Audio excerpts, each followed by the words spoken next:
I think my mother did exactly the right thing. I think it's absolutely extraordinary. The decision was already signed before Camilla knew the meeting had begun. Behind the closed doors of the king's private study, Charles opened a file bearing his late father's personal seal and carried out an instruction the palace had protected for years. Prince Philip's final command was unmistakable. A historic collection of royal diamonds associated with Camilla was to be removed from her control and transferred permanently to Princess Anne. Before we go deeper into what this really means for the royal family, make sure to subscribe so you don't miss a single update. Charles sat alone with the page beneath his hand, reading one handwritten sentence again. He knew obeying his father would not feel like administration. It would feel like judgment delivered across the grave, and Camilla would be forced to receive it. The secret provision in Philip's will, a legally binding instruction describing how possessions must be handled after death, gave the king no room to soften the outcome without defying the man whose approval he had chased for most of his life. Camilla entered expecting a discussion, but the silence stopped her before she reached the chair. Charles did not meet her eyes. That refusal stripped away her confidence faster than any accusation. When he finally read the order aloud, she understood what had happened. The monarch had removed a collection of family diamonds from her control and transferred permanent custody to Anne. These were not costly stones. They carried lineage, recognition, and the authority to wear objects linked to women who shaped the family long before Camilla entered it. Losing them threatened more than status. It challenged the belonging she had spent years trying to prove. Charles turned the document toward her. She found Anne's name, gripped the table, and whispered, "He planned this before he died." The king answered with only 4 words, "He planned it carefully." Camilla kept reading, and the wound deepened. Philip had warned that the diamonds must never become attached to the position of queen consort, the title given to the reigning king's wife, or pass into her family line. Charles set down his pen and told the circle present that the order took effect immediately. A palace custodian had already been instructed to inventory every piece that night. Camilla asked why Philip had feared her, but Charles offered no answer. Instead, he opened a second sealed page, and Anne's name appeared again. This was no ordinary inheritance. It was the beginning of something more powerful. But to understand why Philip placed the diamonds beyond Camilla's reach, the palace first had to confront what each of the 3 people in that room had spent years refusing to say aloud. For Camilla, the loss was not measured in carats, it was measured in belonging. For Anne, the inheritance carried no sense of triumph, only the crushing weight of a father's final judgment. And for Charles, caught between the woman he fought decades to marry and the parent whose approval he had spent a lifetime pursuing, the diamonds became something far more dangerous than jewels. They became a verdict. The queen consort withdrew to her private sitting room without waiting for anyone to follow. For years, wearing important family jewels had meant more than appearing at ceremonies in glittering pieces. It had shown that she was no longer merely tolerated, but accepted inside the monarchy she had once watched from its edges. She removed the diamond brooch pinned to her dress and placed it on the table as though it had become evidence against her. The silence around it felt merciless. Elsewhere, the princess stood beside a stable door when her brother called. Their father had always spoken to her with blunt honesty, expecting discipline rather than praise, and she had answered him with the same directness. That bond made the inheritance meaningful, but it also made it painful.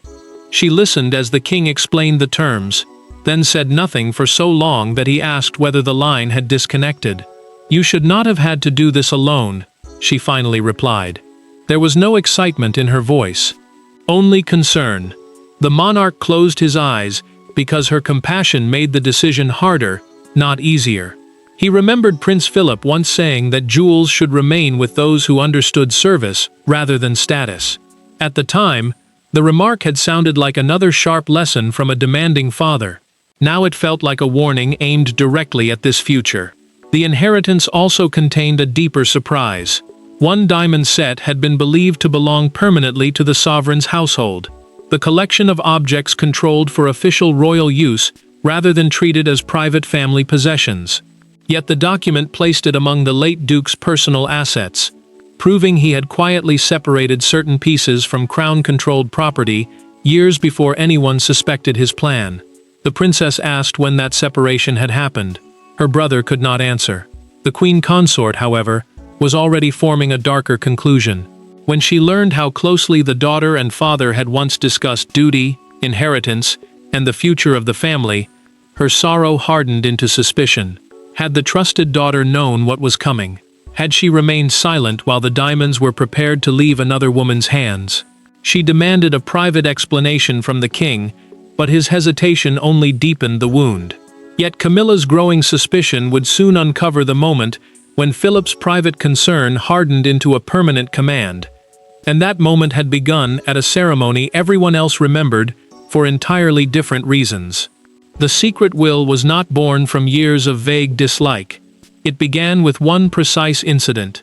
During a private family presentation at Windsor, Philip watched a diamond necklace associated with his mother's branch of the family, treated as though it were a symbol of newly acquired rank. Nothing was stolen. No rule was publicly broken. But one conversation afterward convinced him that the jewels could one day leave the line he intended. The Duke attended the gathering after an important royal anniversary, when selected family pieces were brought together and their future stewardship was quietly discussed. Windsor was more than a royal residence in that moment.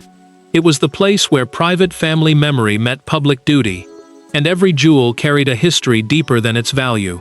He saw inherited diamonds as records of sacrifice, exile, marriage, survival, and loyalty. To him, they were never trophies.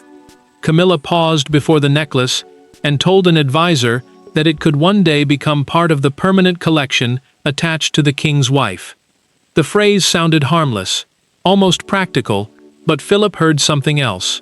His expression hardened because permanent collection suggested permanent claim, and permanent claim could eventually become inheritance beyond the line he trusted. Anne saw the change in her father immediately. She followed him into an adjoining room and asked what had unsettled him. He answered that people often confuse temporary access with ownership. She urged him not to judge the queen consort by one careless sentence, reminding him that she had spent years trying to understand the family's customs. He listened, but the doubt had already taken root.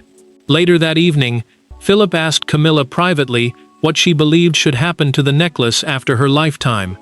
She answered that it might naturally remain available to her children or descendants if the family wished it. The words ended the matter for him.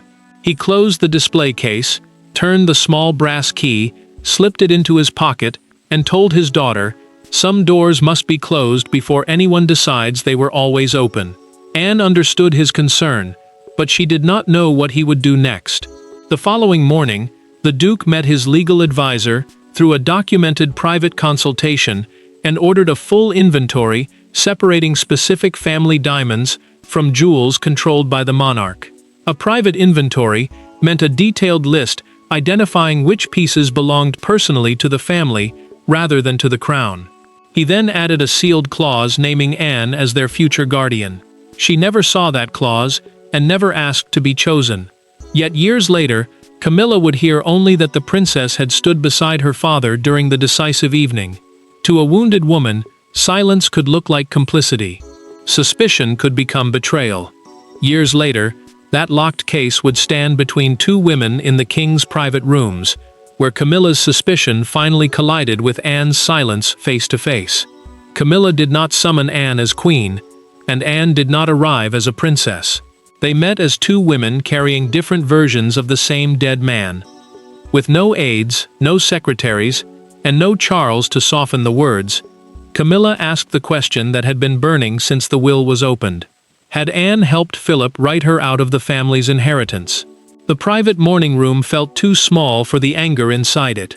The queen consort had insisted the matter could not be handled through officials because palace machinery, the network of aides, advisors, and formal offices that carries out royal decisions, would only turn personal pain into polished language.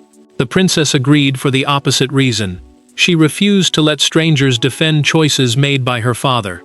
Camilla stood established in public, yet privately rejected, while Anne carried an inheritance she had never requested and could not celebrate. The imbalance made every sentence dangerous. She accused her sister-in-law of allowing Philip to believe the jewels would eventually be diverted to her children. Anne answered that the late Duke had formed his own judgments and could not be led by anyone, least of all by her. Camilla pressed harder. She demanded to know whether the daughter had known his fears. The princess admitted she had heard him worry that the collection might lose its identity, but swore she had never seen the claws, never requested the diamonds, and never discussed becoming their recipient. The queen consort opened a copy of the inventory, a formal list identifying every object included in the transfer, and pointed to a necklace she had worn at a state banquet. "Do you intend to take this from me immediately?" she asked. In that instant, legal language became humiliation. Anne did not answer at once. Camilla pushed the pages across the table, but the princess left them untouched. Instead, she moved her chair back, met the wounded woman's stare, and said, "I will not apologize for being trusted by my father, but I am sorry that his trust has wounded you." The words carried compassion, but they offered no surrender. Then Anne revealed what Charles had tried to contain. The king had offered to delay the physical transfer, yet she had refused because postponement would suggest Philip's command could be bargained away.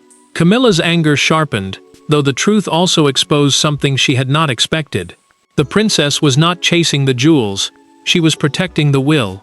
Before either woman could speak again, Charles entered without warning. He saw the inventory between them, and understood how close the family stood to breaking.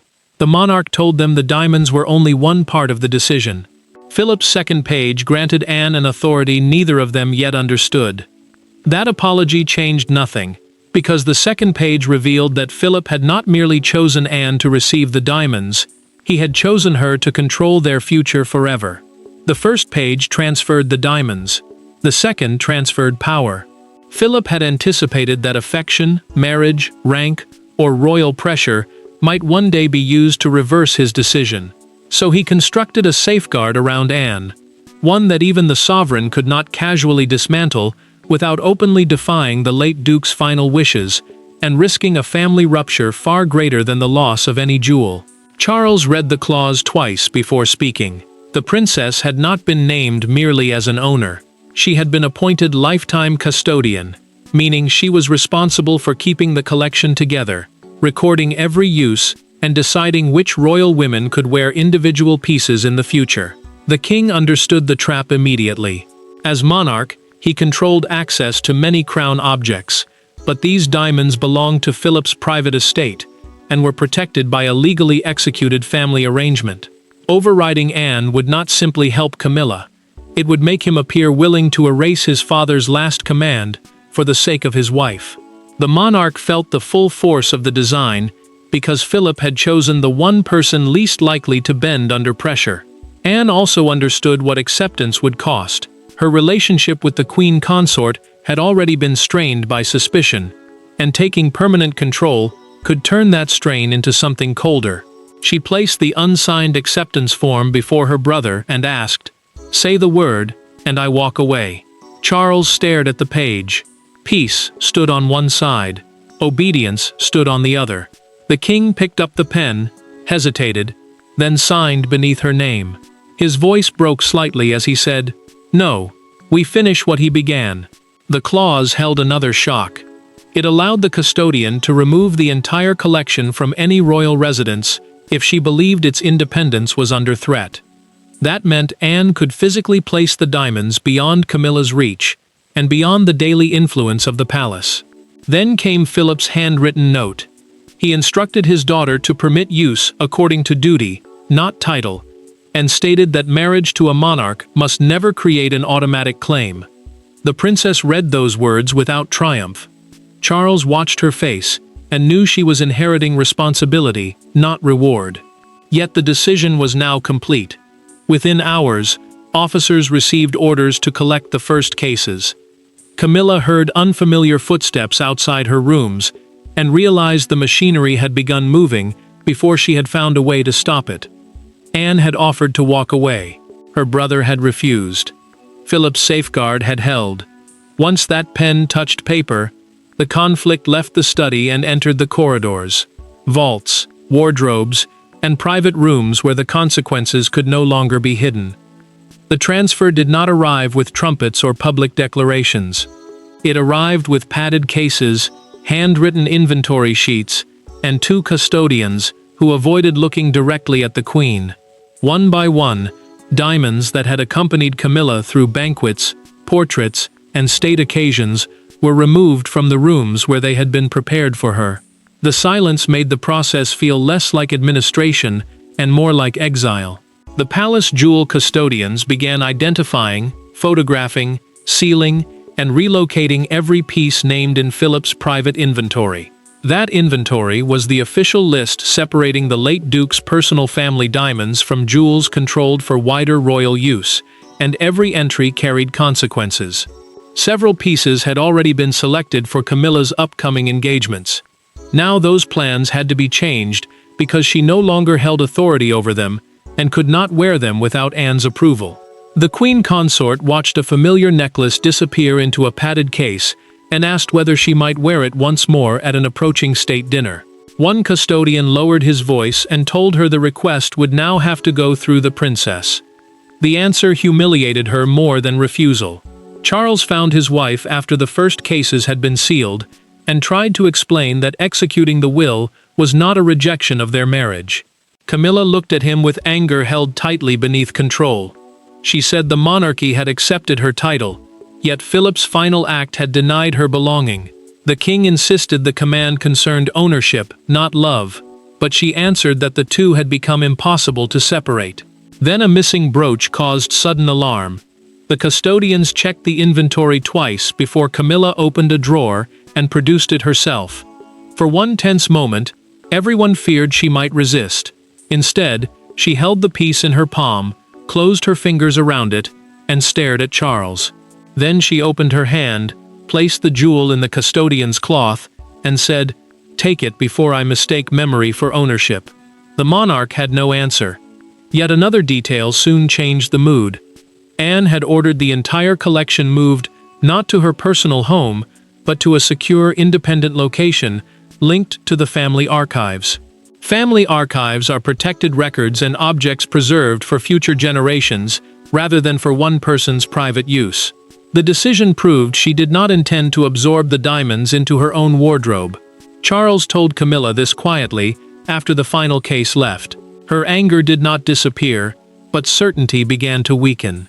Perhaps the princess had not taken a prize. Perhaps she had accepted a burden. But the first crack in Camilla's anger would not come from a legal explanation or a royal order. It would come when Anne arrived alone, carrying no diamonds and asking for nothing in return. Anne returned without officials, files, or the authority Philip had placed in her hands. Camilla received her without Charles. For the first time since the will was opened, neither woman had an institution standing behind her. There were no titles to hide within, and no diamonds on the table between them. Only the damage left by a dead man's fear, and the possibility that his final command had been misunderstood by everyone. The princess had asked for the meeting because she refused to let their last confrontation define the family. The queen consort agreed reluctantly, expecting another defense of Philip rather than an attempt at peace. Anne began with the archive attached to the collection, a protected record of letters and ownership histories explaining how the diamonds had passed through exile, war, marriage, and family upheaval. She had read every page. The women who guarded those stones had not treated them as trophies. They had preserved them when homes were lost, borders changed, and dynasties nearly disappeared. Camilla listened, but history could not erase humiliation. She admitted that losing the jewels had hurt because they had become symbols of every sacrifice she made to stand beside Charles. Each piece had seemed to confirm that she was no longer an outsider. Their removal felt like Philip reaching from the grave to declare her permanently unworthy. Anne did not argue. Instead, she confessed that being chosen felt like judgment too. Her father had trusted her strength so completely that he left her to carry out a decision certain to cause pain after his death. The inheritance gave her control, but it also forced her to become the face of his distrust. Then the princess revealed the detail no one had explained clearly. In a handwritten instruction preserved with the estate papers, Philip stated that Camilla was not to be barred from wearing the diamonds. She was only to be prevented from treating them as hereditary property attached to her position. Anne placed the note between them. The queen consort read the line protecting her access and pressed the paper flat with trembling fingers. "He did not trust what came after me," she said. "No," the princess replied, "but he did not erase you either." The words changed the room.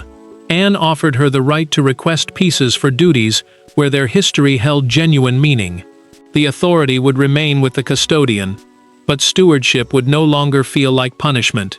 Camilla did not ask for the largest necklace or the most famous brooch. She requested one modest diamond pin connected to Philip's mother for an upcoming memorial engagement. Anne agreed without hesitation. It was not surrender, it was recognition. When Camilla appeared days later, wearing a single diamond chosen with Anne's permission, the private compromise became a public symbol, and the world immediately understood that something extraordinary had happened. By sunrise, the story had escaped every palace wall. Yet it was not the value of Philip's collection that captured the public imagination. It was one photograph, Camilla stepping from her car at St. George's Chapel, wearing a small diamond pin, while Anne stood several paces away watching in silence. To some, it looked like surrender, to others, forgiveness. By midday, the image had become the monarchy's new dividing line. Palace officials moved quickly to control the damage. They confirmed that Prince Philip's private estate instructions had been executed, but refused to discuss the value of individual pieces or the family conflict behind the transfer. A private estate meant property owned personally rather than held by the crown for official use, and that distinction made the decision both legal and deeply personal. The public reacted because the diamonds touched questions far larger than wealth. They raised fears about inheritance, royal wives, bloodline, duty, and whether historic jewels belonged to individuals or to the institution they served. Charles watched the coverage alone and felt relief that Camilla had attended the memorial. But every headline sharpened his discomfort. Commentators described the queen consort as defeated and the princess as victorious, turning pain into spectacle. The king knew neither woman saw the moment that way. Anne disliked being praised as the person who had taken Camilla's diamonds. She told an aide in a documented private conversation that stewardship without dignity would betray everything her father intended. The princess had accepted responsibility, not conquest, and she refused to let the collection become a weapon against another woman. Then one front page pushed the story into open national debate. A major newspaper printed the chapel photograph beneath the headline, "Philip's final choice, Anne holds the keys." Crowds outside Buckingham Palace argued over whether the decision protected tradition or carried the bitterness of personal revenge. Yet the narrative changed when a broadcaster paused the image and explained that Anne had personally approved Camilla's use of the pin. Confiscation suddenly looked like controlled reconciliation. Outside St. George's Chapel, the queen consort paused beside the princess and lightly touched the diamond. Anne answered with one small nod. Cameras captured the exchange, and that restrained gesture carried more meaning than any palace statement. Charles saw the public mood shift almost immediately. The outrage softened. The humiliation gave way to something more complex. The king understood that this was his chance to end the conflict before others defined it forever. He called both women together one final time, not to reopen Philip's will, but to decide what his father's command would mean from that day forward. Behind the renewed headlines, Charles prepared the final words that would decide whether Philip's will remained a family wound or became a principle the monarchy could live by. The final meeting contained no lawyers because the law was already settled. It contained no jewel cases because the diamonds had reached their destination. Charles brought Anne and Camilla together for one reason: to end the argument over what Philip intended. His father had not written a punishment, the king declared. He had written a boundary, one designed to ensure that history could be worn, honored, and loved, without ever being privately claimed. The monarch confirmed that the will had now been fully executed, meaning every instruction in the document had been formally carried out. Anne would remain permanent custodian. The collection would stay together, and no marriage, title, or future reign could automatically transfer ownership. Camilla would still have dignified access to selected pieces for appropriate royal duties, but each loan would acknowledge the history behind the diamonds and the princess's authority over them. Charles then turned to his wife and apologized for allowing the process to make her feel publicly diminished. He admitted that the formal language, sealed papers, and sudden removals had turned a family decision into something that felt like rejection. Then he faced his sister and confessed something harder. He had resented Philip for leaving her to enforce a boundary he himself had been too afraid to draw. Anne listened without interruption, because she understood the weight behind those words.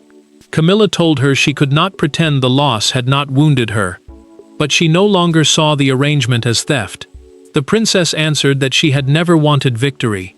She wanted the collection to survive without becoming a weapon between them. Then came the final decision. Anne announced that the diamonds would eventually pass into a protected family trust, a legal arrangement designed to preserve property for future generations rather than hand it to one private owner. Royal women could wear the pieces in service, but none would possess them as personal trophies. The queen consort then returned the modest pin she had worn at the memorial instead of assuming continued access. Anne accepted it and told her it would be available whenever its history matched the duty. Respect had replaced suspicion. Charles closed Philip's original file and handed it to his sister for the archive. Camilla placed the diamond pin beside it.